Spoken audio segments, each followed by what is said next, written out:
Oke, tes. Halo semuanya, selamat datang kembali. I'm back. Pada video kali ini, gue akan mencoba untuk merakit lagi ya. Mencoba nggak merakit sih, sebenarnya kayak mencoba untuk misalkan nih gue belum punya PC nih, gue kok sedikit-sedikit lah gue punya ilmu tentang komputer ya. Jadi kalau misalkan gue punya budget sekian, gue bisa dapat rakitan apa di tahun 2023 ini ya.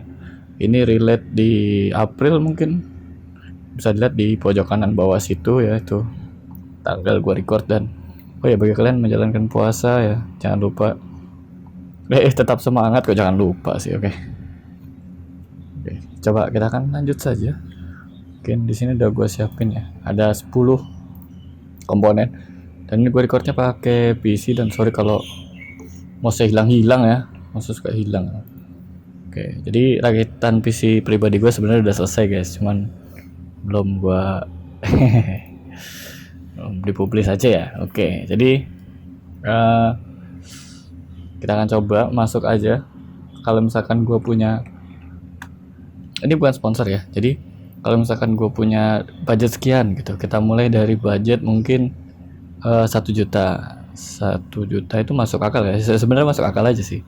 Misalkan gue baru pengen kenal sama namanya komputer gitu, kita mau rakit budget 1 juta. Untuk zaman dulu kan paling cuma dapat Core 2 Quad, Core 2 Duo mungkin ya.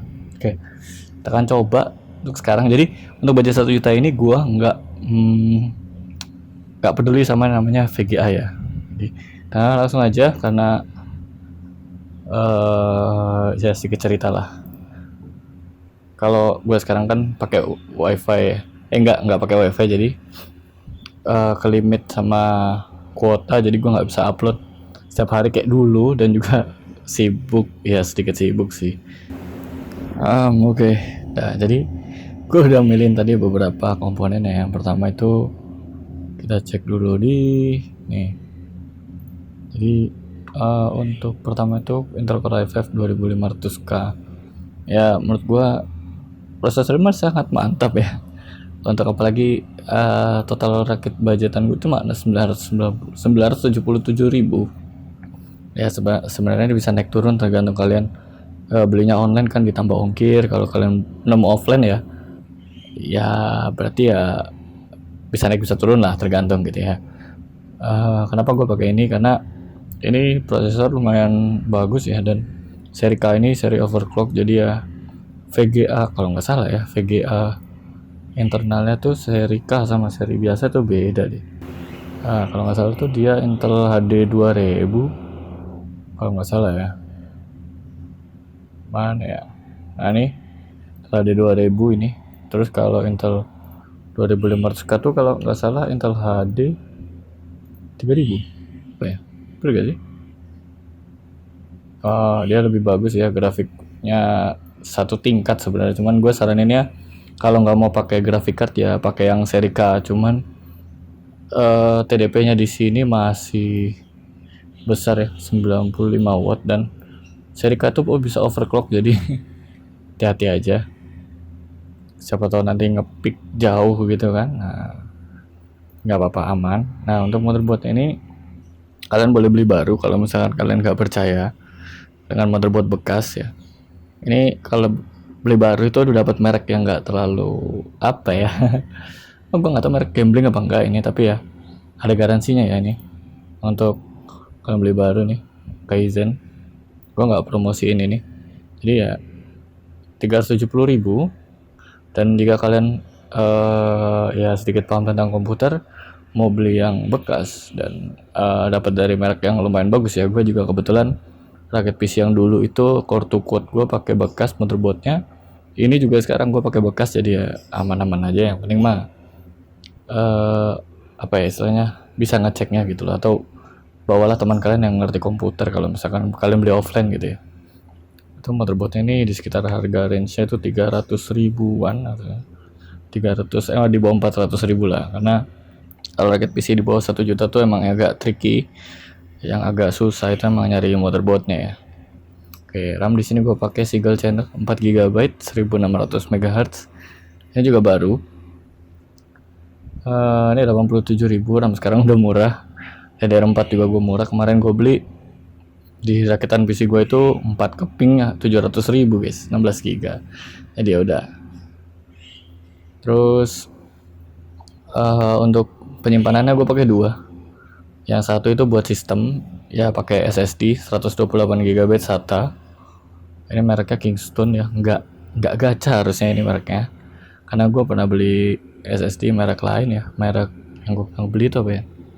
SSD merek Midas Force itu katanya banyak yang gacha guys, tapi gue dapet yang bagus sih, nggak apa-apa. Nggak protes gue. Oke, lanjut lagi ke penyimpanan buat data-data. Itu gue pakai hard disk 600 GB, 500 GB ya. SATA 3,5 inch, ini standar aja sebenarnya. Dan juga casing yang gue pakai casing standar, casing biasa yang dapat power supply ya, kalau bisa dibilang ini power supply kaleng-kaleng ya. Nih, ini untuk gambar RAM-nya seperti ini. RAM polos, nggak ada heatsink dan lain sebagainya.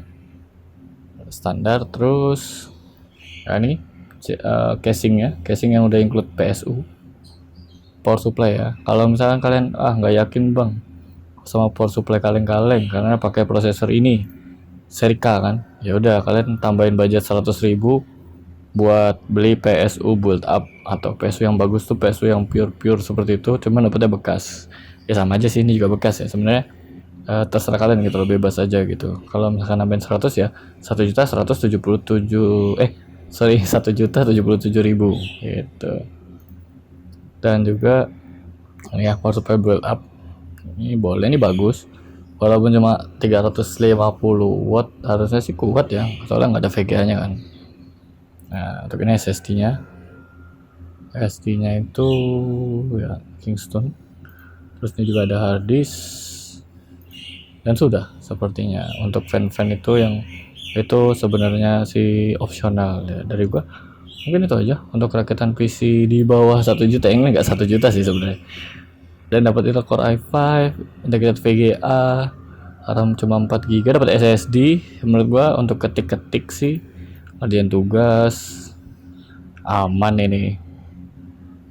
Dan kalau buat desain gimana bang? Desain Photoshop sih gini ya guys, selama kalau desain grafis itu yang penting ada yang diunggulkan salah satu.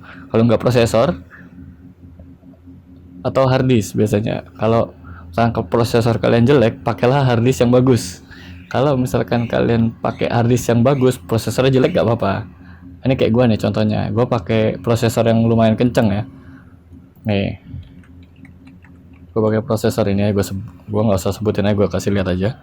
Nah nih, gue pakai prosesor Ryzen 5 3600, dan di sini gue masih pakai hard disk ya guys. Untuk desain grafis lancar-lancar aja, karena lebih kebebani di prosesor gitu. Cuman kalau buat ngeload gambar sih lumayan gitu. Tapi kalau udah mengolah gambarnya itu udah prosesor gue dah ini. Jadi yang penting kalau ini menurut gue Core i5 2500 ini masih kencang, apalagi ditambah SSD ini kan. Ini kalau buat desain grafis ringan sih masih oke untuk menurut gue ya. Dan untuk 3D modeling, aduh nggak usah ditanya, nggak usah. Kalau untuk editing video bang, editing video gue nggak yakin sih. Cuman mungkin kalau editing video karena ini nggak ada VGA discrete grafiknya atau VGA eksternal, jadi gue saranin kalian pakai fan yang bagus ya. Tapi kalau misalkan kuat atau enggak, gue nggak nyaranin sih, karena emang ini cuma khusus buat apa ya istilahnya, cuma buat ketik-ketik, buat ngerjain tugas. Desain grafis tipis. Kalau main game sih harusnya game point blank gitu masih kuat sih harusnya ini. Oke, segitu aja mungkin untuk rakitan PC di bawah 1 juta ya, atau 1 juta tipis lah ini. Bagi kalian yang mungkin nanti lebaran gue mau ada dapat THR nih, terus rakit PC, coba rakit PC gitu. Tapi ini harga kalian rakit sendiri ya, bukan dirakitin orang gitu. Kalau dirakitin orang beda, ada jasa dan lain-lain gitu. Oke, pokoknya segitu aja, dan gue nggak tahu bakal sering upgrade lagi, sering update atau enggak ya. Kalau kalian yang suka dengan channel ini konten ini sebenarnya udah ada lama ya, cuman gue lupa dan pernah ada konten ini gitu ya. Kalau harga PC itu masih gila-gilanya. Oke, See you in the next video. Bye bye, sehat-sehat, puasanya lancar-lancar buat lo semua. Saran gue satu, jangan lupa bahagia, oke? See you in the next video. Bye bye.